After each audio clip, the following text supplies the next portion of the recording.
Bonjour chers fidèles du Bon Berger, bonjour chers fidèles des églises évangéliques du Burkina Faso. Ce matin, c'est encore une occasion pour moi de venir à vous pour que ensemble nous puissions entrer dans la Semaine Sainte. Il est très important de dire que le dimanche passé, c'était le dimanche des rameaux. C'était l'entrée triomphale de notre Seigneur Jésus à Jérusalem. Notre Seigneur, qui est le Prince de la paix, est entré à Jérusalem monté sur un âne. Cela est très important et cela illustre beaucoup de choses parce qu'il aurait pu rentrer monté sur un cheval. Mais le fait d'entrer monté sur un âne montre tout simplement qu'il est véritablement venu avec la paix. Or, en entrant à Jérusalem ainsi, il savait très bien tout ce qui l'attendait. Il savait que finalement, à la fin de la semaine, il allait être crucifié, il allait être enseveli et il allait ressusciter le troisième jour, c'est-à-dire le dimanche de Pâques. Et le dimanche qui vient, c'est donc la Pâques, le 12 avril. Et le Seigneur Jésus savait tout cela. Alors en entrant ainsi à Jérusalem, il a été choqué de voir que lui qui entre avec la paix, ce qui l'attend, ce n'est pas du tout cela. Alors il pleure sur Jérusalem. Parce que Jérusalem n'a pas reconnu le prince de la paix. Jérusalem n'a pas reconnu véritablement que la paix entrait à Jérusalem. Et comme elle n'a pas reconnu les choses qui appartiennent à la paix, le Seigneur pleure sur Jérusalem en disant que d'ici là, d'ici 40 ans, Jérusalem va être détruite par les Romains. Il faut que nous reconnaissons que le Seigneur Jésus, qui est le maître de la création, a fait en sorte que sur le dos de tout âne, il y a une croix. Cela est très remarquable. Et cela montre véritablement qu'il est le Dieu créateur. Il entrait dans la ville de Jérusalem monté sur un âne. Et justement, il a prouvé ce que depuis la création, il a fait en sorte que sur le dos de tout âne, il y ait une croix. Alors maintenant, en venant à l'événement, disons que la semaine sainte a commencé donc le dimanche et nous verrons que par la suite, même le même jour, le Seigneur, quand il est rentré à Jérusalem, il a chassé les vendeurs du temple. Cela d'abord était un événement important parce que vous voyez cette maison, le temple qui représente la maison de Dieu, une maison de prière, les gens en avaient fait une caverne de voleurs. Il les chasse donc du temple. Deuxièmement, le Seigneur Jésus va rencontrer l'adversité. Il va rencontrer l'opposition. Les scribes, les pharisiens et les membres du Sanhédrin vont s'adresser à lui et vont lui poser des questions pour lui tendre des pièges. Eh bien, le Seigneur Jésus s'en sort très bien. Également, nous verrons qu'au cours de la semaine, le Seigneur Jésus, justement, va célébrer. Il va célébrer le repas du Seigneur. Alors c'est à partir de là que nous entrons dans ce que nous appelons le Triduum.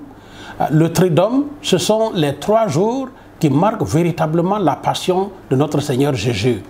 Le Triduum commence le jeudi saint, le vendredi saint et le samedi saint. Alors c'est de ces 3 jours que nous allons vous parler essentiellement. Le pasteur Maxime vous parlera donc du vendredi saint, c'est-à-dire le jour de la crucifixion. Le pasteur Maïga Abdou vous parlera du samedi saint. Et moi, ce matin, je voudrais vous parler donc du jeudi saint. Alors, le jeudi saint, il y a 2 événements essentiels dont on peut parler. Évidemment, le premier événement n'est pas aussi important que cela, c'est la trahison de Judas Iscariote. Mais c'est le deuxième événement qui est le plus important, c'est l'institution de la Sainte Seine. Alors, ce jour-là, ce sont les disciples qui s'approchent du Seigneur et qui lui posent une question. Où veux-tu que nous te préparions la Pâque? Le Seigneur leur dit d'aller dans la ville et qu'en entrant, ils vont rencontrer un homme qui porte une cruche d'eau. Suivez cet homme et il vous indiquera là où nous allons célébrer la Pâque. C'est curieux, normalement ce sont les femmes qui portent les cruches d'eau, mais ici, de façon spéciale, c'est un homme qui porte une cruche d'eau Les disciples vont le suivre et il va leur indiquer la chambre haute, une salle préparée véritablement pour la célébration de la Pâque. C'est là, en ce jour-là, le jeudi saint, que le Seigneur Jésus va célébrer le repas du Seigneur. C'est son dernier repas sur la terre. Et c'est pendant ce repas que le Seigneur prend le pain, il brise le pain et il dit que le pain représente son corps qui sera livré pour nous. Il prend ensuite le vin et il dit que le vin représente son sang qui sera versé pour la rémission de nos péchés. Il est important de dire que c'est pendant ce repas que Judas Iscariote, qui va le trahir, est dévoilé. Le Seigneur montre celui qui va le trahir. Et Judas, après avoir avoir reçu cette indication, se lève de table et il va voir justement les prêtres, le Sanhédrin, pour livrer le Seigneur Jésus à 30 pièces d'argent, le prix d'un esclave. Cela vraiment n'a pas du tout honoré Judas, parce que trahir son maître de cette façon indiquait que parmi les 12, il était un disciple, mais malheureusement, il suivait le maître en pensant tout simplement au royaume à venir. Pour lui, c'est la position qu'il allait occuper qui l'intéressait. Et donc, vraiment, cet exemple est le plus mauvais exemple que l'on puisse avoir, mais en tout cas, il a trahi son maître. Cela dit, il faut dire que le jeudi saint était normalement, ce n'était pas le jour où il devrait vraiment célébrer le repas du Seigneur. Pourquoi? Parce que le repas du Seigneur devait être célébré le vendredi saint. C'est en ce moment, entre les deux soirs, que l'agneau pascal allait être immolé. Mais le Seigneur Jésus anticipe tout simplement parce que le vendredi saint, quand l'agneau pascal va être immolé, c'est véritablement lui, le vrai agneau, l'agneau de Dieu qui va être immolé. Et c'est véritablement en ce moment que l'ombre des choses qui avaient été donc prédites depuis l'Ancien Testament, c'est ce jour-là que véritablement l'agneau de Dieu qui ôte le péché du monde va être offert. Alors c'est pourquoi ils ont anticipé et ils ont célébré donc la Sainte Seine le jeudi. Et pendant ce repas donc, le Seigneur qui a montré par les éléments du pain et du vin, c'est des éléments symboliques, il a montré par là qu'il va être offert, que véritablement son corps comme son sang sera versé pour que les hommes reçoivent le pardon de leurs péchés. Alors il faut dire que cela est très important parce que c'est ce qui était attendu depuis la venue du Seigneur. Alors quand ils vont finir le repas, ils vont sortir de là et ils vont aller dans le jardin. Et c'est ce jour-là que le Seigneur Jésus a institué véritablement la Sainte Seine.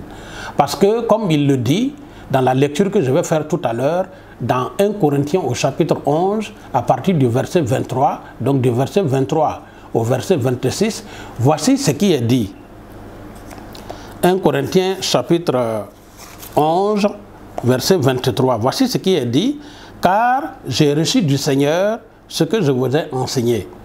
C'est que le Seigneur Jésus, dans la nuit où il fut livré, prit du pain, et après avoir rendu grâce, le rompit et dit, « Ceci est mon corps qui est rompu pour vous. Faites ceci en mémoire de moi. » De même, après avoir soupé, il prit la coupe et dit, « Cette coupe est la nouvelle alliance en mon sang.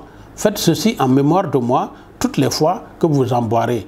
Car toutes les fois que vous mangez ce pain et que vous buvez cette coupe, vous annoncez la mort du Seigneur jusqu'à ce qu'il vienne. » Donc le Seigneur Jésus, en disant « Faites ceci en mémoire de moi », a donc institué ainsi la Sainte Seine parce qu'il a voulu que les générations qui vont venir puissent perpétuer cela jusqu'à son retour. Alors c'est à cause de cela que vous avez remarqué que tous les derniers dimanches du mois, nous célébrons au Bon Berger la Sainte Seine. Et dans cette célébration, nous partageons toujours avec vous le fait que le Seigneur Jésus a lui-même demandé que cette Sainte Seine puisse rappeler sa mort, rappeler également le fait qu'un jour il reviendra, rappeler que nous aussi, qui sommes ses disciples, nous participons à son corps et à son sang. Nous participons, nous aussi, à ce repas. Alors il est très important pour tout homme d'être un chrétien baptisé pour prendre part au repas du Seigneur. La Bible nous dit dans Marc 16 que celui qui croira et qui sera baptisé sera sauvé, mais celui qui ne croira pas sera condamné. Au jour où nous sommes entrés dans la Semaine Sainte, il est important pour tout homme de marquer un arrêt, de réfléchir un temps soit peu. Où es-tu, mon frère? Où es-tu, ma sœur? Est-ce que tu crois au Seigneur Jésus pour le salut de ton âme? Est-ce que véritablement tu l'as invité dans ta vie? Tu l'as reçu personnellement comme ton Sauveur et ton Seigneur, en le confessant publiquement de ta bouche et en le recevant dans ton cœur pour le pardon de tes péchés. Il n'y a de salut en aucun autre, car il n'y a sous le ciel aucun autre nom qui a été donné parmi les hommes par lesquels nous devions être sauvés, si ce n'est que le nom de Jésus. Alors c'est au regard de cela qu'au moment où nous allons célébrer cette Pâque, il est important que chacun se donne et que chacun voit où est-ce qu'il est. Alors lorsque les Juifs ont célébré la Pâque en Égypte et qu'ils ont immolé l'agneau, eh bien cela marquait leur départ de l'Égypte. Ils quittaient la terre d'esclavage pour aller dans la terre promise. Aujourd'hui également, lorsque nous venons au Seigneur, eh bien nous le recevons et nous le confessons. Alors nous quittons l'esclavage du péché pour marcher en nouveauté de vie. Et c'est à partir de là que nous marchons maintenant vers la terre promise qui est le paradis de Dieu. Évidemment, avant d'arriver dans la terre promise, ils ont traversé le désert. Nous aussi également sur la terre, nous allons traverser notre désert parce que c'est notre pèlerinage vers le royaume des cieux. Nous allons rencontrer des difficultés, nous allons rencontrer des problèmes, mais à tout moment, nous allons nous confier au Seigneur et nous allons nous en sortir. Au jour d'aujourd'hui, où la terre souffre, nous souffrons de coronavirus, nous souffrons également du terrorisme, nous souffrons également d'autres maux. Mais dans tout cela, nous sommes plus que vainqueurs parce qu'avec notre Seigneur Jésus, qui a vaincu le péché et qui a vaincu la mort, nous allons également vaincre avec lui. Je voudrais donc demander à chacun, en cette Pâque 2020, je voudrais demander donc à chacun vraiment de donner sa vie au Seigneur, de le confesser et de le recevoir, parce que c'est la seule voie et c'est le seul chemin qui mène à Dieu. Ce matin donc, je viens à vous et je vous invite au moment où nous sommes dans cette Semaine Sainte et particulièrement au moment où nous sommes à Jeudi Saint, eh bien que chacun puisse s'assurer qu'il fait partie du troupeau de Dieu. Pour y faire partie, il suffit seulement de confesser le Seigneur Jésus. Croyez au Seigneur Jésus et vous serez sauvés. En cette fête de Pâques, que chacun de vous véritablement réfléchisse à cela et que chacun se donne pour que le salut vienne dans sa famille, que le salut vienne dans son cœur, que le salut vienne dans sa famille et que chacun de nous devienne un témoin de notre Seigneur Jésus.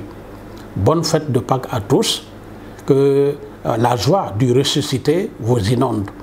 Parce que le 12, le dimanche, nous allons célébrer donc le ressuscité. Venez donc avec nous pour que ensemble nous puissions célébrer cette joie du ressuscité. Le Seigneur Jésus ressuscité nous invite également à venir à lui pour qu'il sème en nous sa vie de ressuscité. Venez donc à lui. Si quelqu'un veut donner sa vie au Seigneur, cela est vraiment une bonne chose. Je vais vous inviter en ce moment, tout simplement, pour que les jours ouvrables, que vous venez au Bon Berger. L'église évangélique baptiste du Bon Berger fait face au portail est de l'université Ouaga de Joseph Kizerbo. Venez là et au niveau du secrétariat, on vous recevra et on vous appellera un pasteur pour que vous ayez un entretien avec lui. Que le Seigneur vous bénisse. Bonne fête de Pâques à tous. Que le Seigneur nous sauve et que le Seigneur sauve le Burkina Faso. Que le Seigneur sauve le monde entier de ce coronavirus. Nous savons que bientôt nous allons nous en sortir et nous aurons la victoire dans le nom de notre Seigneur Jésus. Que le Seigneur vous bénisse.